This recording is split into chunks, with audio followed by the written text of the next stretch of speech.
इनको अपनी बोई हुई हर फसल काटनी पड़ेगी। शेख हसीना विरोधी नेता पर फायरिंग की गई है। एनसीपी के खुलना डिवीजन चीफ को गोली मारी।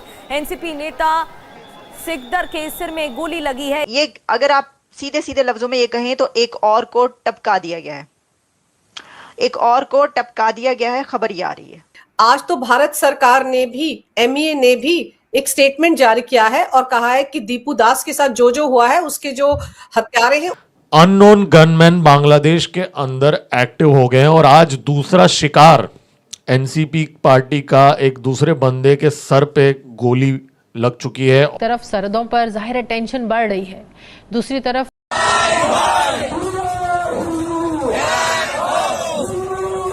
रियासत फेल हो गई है पैरवी करने के लिए, इसलिए ये फिर इस किस्म के जिहादी सड़कों पर उतरे हुए हैं, हिंदुओं को टारगेट कर रहे हैं। उस्मान हादी के बाद एक और नेता को गोली मारी गई है।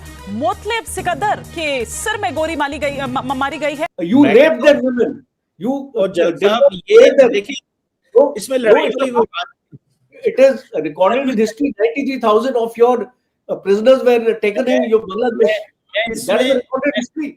सवाल जो करना चाहता हूँ वो recorded history. उन्होंने कहा कि हमारे 50 लाख जो है नौजवान तैयार हैं, लेकिन मेढकी को भी कभी कभी जुकाम हो जाता है, तो वो कह रहे हैं 50 लाख लोग जो है चढ़ बैठेंगे। कि उनका सॉफ्टवेयर अपडेट हो गया है, क्योंकि हमारे जो आर्मी चीफ उपेंद्र द्विवेदी जी, उनकी जब कॉल हुई बांग्लादेश आर्मी चीफ के बाद में, उसके बाद में ये तेवर तो बदल रहे हैं।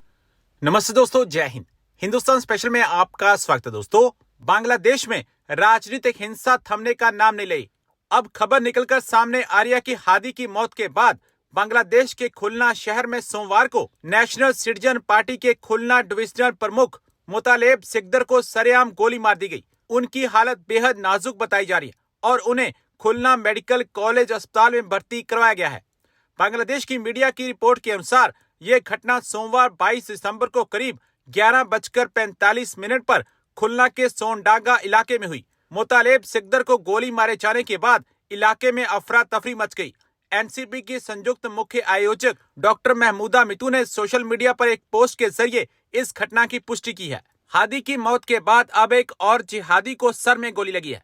ये बांग्लादेश में चिंता का विषय है। शमसु जमान ने शनिवार को द डेली स्टार को बताया कि ऐसा कोई सबूत नहीं मिला जिससे यह संकेत मिले कि दास ने सोशल मीडिया पर ऐसा कोई पोस्ट किया था। जी, अब इसमें फैजल करीम, मैं समझता हूँ 72 आवर्स कर लें तो फैजल करीम जो है, इनकी गर्लफ्रेंड मारिया अख्तर लीमा, ये गिरफ्तार की गई और इनके जो इकबालिया बयान से और फोन की एनालिसिस हुई, उससे मालूम पड़ा कि इन्होंने सैकड़ों बार इस लड़की से, मारिया अख्तर लीमा से बात किया और ये मालूम पड़ गया कि इनकी गर्लफ्रेंड थी। इनकी निशानदेही पर एक बगल के तालाब में बहुत सारे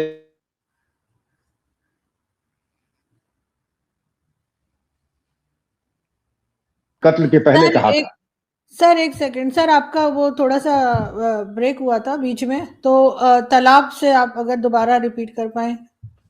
जी, जब पुलिस ने इनसे पूछताछ की तो इनकी निशानदेही पर ये पड़ोस के तालाब में गए और तालाब में बड़ी क्वांटिटी में वहां से कारतूस और इस तरीके के ऑब्जेक्टेबल आइटम्स बरामद किए।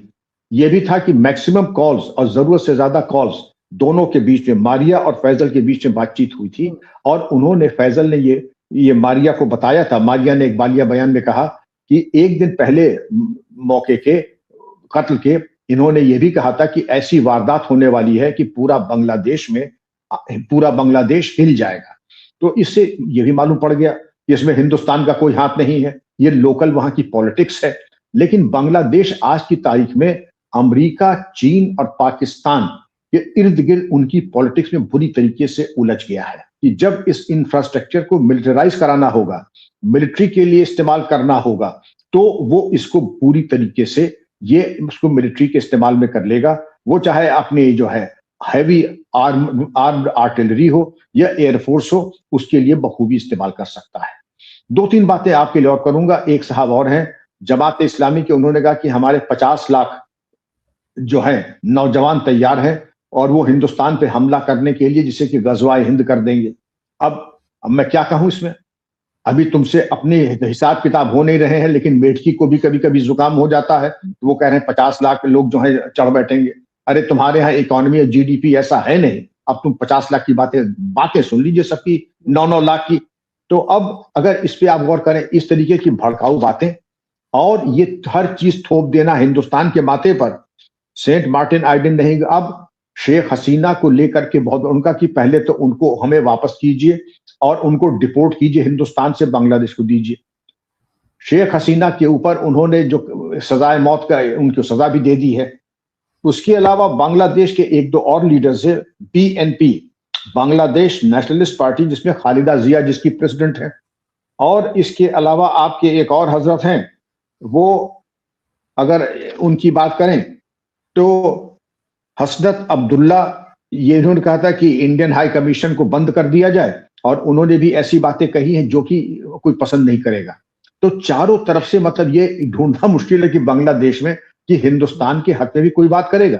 और तो और बल्कि यहाँ और कहते हैं कि हिंदुस्तान की जो 7 सिस्टर्स हैं, आपकी जो है अरुणाचल प्रदेश, असम, मिजोरम, मणिपुर, मेघालय, नागालैंड और त्रिपुरा, इन पे हम कब्जा कर लेंगे, चिकन्स नेक को हम रौंद देंगे। पहले तो इसका एहसास होना चाहिए कि कौन किसको रौंद सकता है, क्योंकि हिंदुस्तान इस तरीके के अल्फाज इस्तेमाल नहीं करता है। लेकिन ये इनके यहाँ देख लीजिए, यहाँ जो भी प्रेसिडेंट आता है या तो उसका कत्ल होता है या फिर सजाए मौत दे दी जाती है। ये 2-4 चीजें हैं, ये चीज गौर करने वाली है। और अभी तो जो वहां के हालात हैं, आरजू साहिबा, कि एक लड़का है उसको वहां पर अभी हाल ही में इन्होंने जला दिया। उस लड़के का नाम क्या है, दीपू चंद्र दास, और उसको जिंदा जला दिया। ये सब जो दंगा फसाद चल रहा है, वहां के 2 प्रेस्टिजियस अखबार हैं बांग्लादेश के, उनके दफ्तरों में आग लगा दिया। अब उनके दफ्तरों में आग क्यों लगा दिया? क्योंकि परसीव ये किया जाता था कि ये दरअसल शेख हसीना के हमदर्द थे। हालांकि शेख हसीना के हमदर्द नहीं थे। The daily star number 1, number 2 प्रथम आलो, और इनके यहाँ जर्नलिस्ट को बड़ी मुश्किल से पुलिस बचा करके ले आई, क्योंकि भीड़ बिल्कुल बेकाबू हो चुकी थी। भीड़ का मैंने नेचर बताया कि जो भीड़ का नेचर था वो टोटली सब युवा थे। और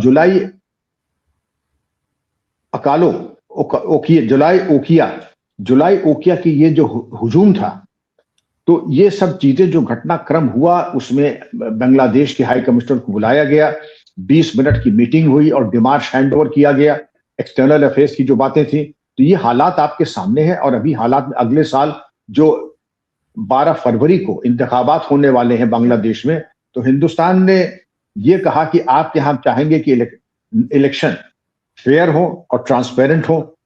और ये हिंदुस्तान ने मशवरा दिया था 14 दिसंबर को। हमारे यहाँ जब वॉर खत्म हुआ 71 में, 1 करोड़ की इलीगल बांग्लादेश माइग्रेंट्स थे, जिसमें तत्कालीन प्राइम मिनिस्टर इंदिरा गांधी का इनको वापस जाने हैं। वो तो वापस गए ही नहीं,